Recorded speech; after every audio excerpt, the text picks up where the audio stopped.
Hi, Deborah, and thank you very much for being a part of the AltPitch platform. So to start with, I would like to ask you to tell us a little bit more about your creative practice. Hi, yeah, I'm an interdisciplinary practitioner, and I work with lots of different materials.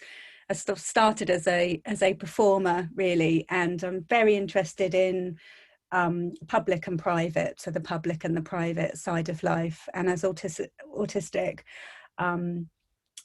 person, masking is a big part of that, so hiding who you really are. And I suppose that sort of has sparked an interest in that, something that I've pursued both in my creative career and in my academic career.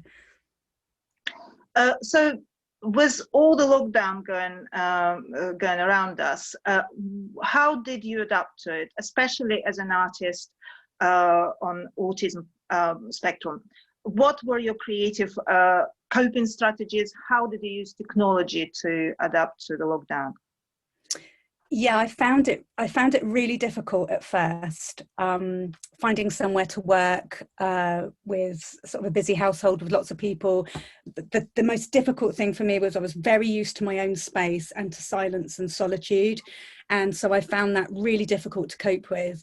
And but I managed to sort of carve a little niche, as in sort of using Zoom for work to communicate with people, using lots of video software, doing short edit videos and making quite quick content, and also doing some online art exhibitions. So I learned how to use an online art exhibition, sort of virtual reality sort of software. It was incredible, really, and was able to curate 2 exhibitions last year of autistic artists' work. So that was great. And how did you find the engagement of the audience? Were people into it, or did you have to work hard to engage them? Yeah, I had to work really hard to engage them and to remind people, and particularly like some of the artists. So in particular, like for myself, it can be really difficult because you do feel really disconnected, and it's sort of encouraging people to submit work and encouraging people to work with Zoom.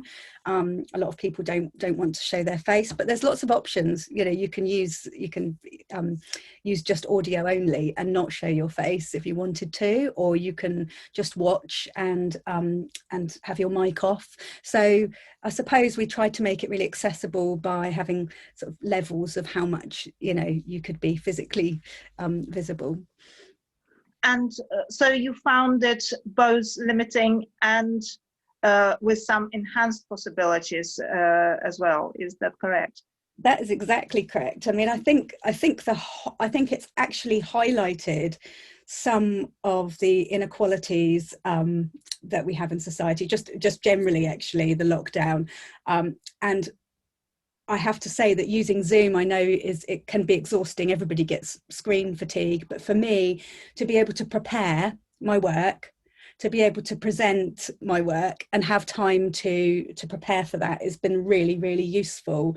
I'm not very good going off script, so I like to know what I'm doing, and I think that sort of having that sort of background time to prepare and then present to screen is actually part of the way that I've lived my life, you know, in terms of being able to put on a mask in public. And then sort of work my way around, you know, some of these social situations in the background. So one subject of your exploration, as I know, is social media and people's behavior on social media. So what can you tell us about whether lockdown changed that, or whether you discovered something new about your own presence on social media and other people's presence on social media? Oh, most definitely. I mean, one of the things that I really noticed was the community groups that were popping up. I mean, you know, particularly on a micro level, on a village level, it was something that I'd not really engaged with my community very much in that sense. And I was able to see what people in my community were like and how they were coming together to help each other, but also observing arguments and seeing how divisive it can be. And also feeling, I guess some people, you know, you can feel quite discriminated against, because you might observe people talking about people with autism or commenting on things, and you think, oh dear, I'm not going to say anything. So I suppose for me, it's very much a front again. It's very much a form of presentation. But I do find it fascinating to look and see how people have been communicating on social media. And also some of the things that you think, well, would these people actually say this if I was to meet them in the street? Would I hear people talking by the bus stop outside the pharmacy about these things? Or are they things that people wouldn't usually say, but now have this platform to say it and want to be heard? There's a lot of frustration out there, I think. Yeah. So did you find it more aggressive? Yeah, I did. Yeah, I did. Yeah, I've actually kept a record, which sounds really strange, but I've been keeping a record of some of the more unusual comments that I've seen, and I actually relate to people's own anxieties. You can see that people are starting to feel anxious, and they are starting to blame other people for the pandemic and blame certain individuals, and, you know, become very, very concentrated on sort of details of things. You know, it's almost a modes of panic I've seen come out. Yeah, I can see a new artwork is coming up. So one of the questions that we're investigating at the platform is the finances that artists manage to make, or how artists are dealing with the finances before the lockdown and right now, and some projection to the future. So it would be really interesting to know how you used to finance your work before the lockdown and what has changed now. So I am a part-time PhD student, so partially funded with a student loan, and I also work part-time for Autism Hampshire, a local charity, and I work with other autistic adults, and mainly on developing social groups and artistic creative activities as mainly, you know, my framework for working. Having said that, I think that grant applications have become even more difficult because I can't sit down with a grants advisor. Like everybody else, I get a lot of screen fatigue, but I do have issues with understanding things and understanding forms and understanding what's expected of me. So sometimes I think the way that things are phrased can be really difficult. And I think sort of applying for grants or applying for funding on your own, you can feel really, it's just overwhelming. And I just don't know why the Arts Council don't allow you to do a Zoom meeting, because that would be far more accessible for me to be able to have a Zoom meeting. And I've spoken to charities actually who have offered Zoom meetings. So I'm able to talk to them. I'm able to have a transcript up so that I can read what they're saying and I can keep a copy of that and check it afterwards. But I can't do that with the Arts Council. So it would be really useful just across the board, actually, if coming out of lockdown, if Zoom could be made available to have some of these discussions, it would be brilliant. Because even getting to even if I was to have an interview and I had to show up and go in person, that would cause me an awful lot of anxiety.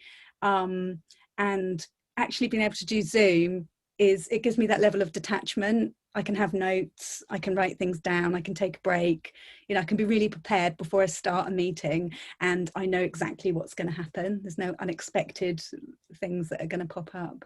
Right, but I think we must acknowledge that the Arts Council has got their hands full at the moment, and I think there's also many artists that wouldn't apply for public funding before are now turning to the Arts Council, and I think experiencing certain problems and anxieties even without being on autism spectrum.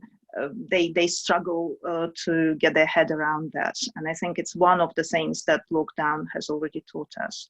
Well, so what is your projection to the future? How do you think it's going to unfold from now on? What's your hope? I am incredibly anxious actually about coming out of lockdown, because for me it kind of opens the door again. I need to go outside, I need to start communicating with people in person. So yeah, I am quite nervous about that. I'm quite nervous about networking, because for me that can be quite dangerous and intimidating. But I know a lot of people share that, and I think that's the one thing that's come out of this lockdown is it has highlighted those kind of inequalities that we have in terms of the technology, but it also has highlighted some of the issues that people have had in general. I think in general people have liked things being a little bit quieter and have enjoyed being able to catch up with people and spend time with their families. So I hope that coming out of that, and particularly as an artist, that we can learn and grow and start to make work about this. And there may be a slight shift, there may be a slight cultural shift, I think, but also maybe in society. That would be wonderful. I think on the positive note, we can say that there's lots of material for further artwork. Oh my goodness, yeah. Oh my goodness, most definitely. And I will say about the Arts Council, and you said, I think that it was fantastic that they took away the match funding. So I know that they've made some adaptations to the grants, but in yeah, it's looking at these things, because actually that would be good for a lot of different people, you know, with a range of needs. Not just for autistic people. So yeah, well, let's hope that they're listening. Well, thank you so much, Deborah. It was a great pleasure talking to you, and we will hope to see your submission to the next year's festival and to work with you in the future. Thank you so much, and best of luck. Thank you.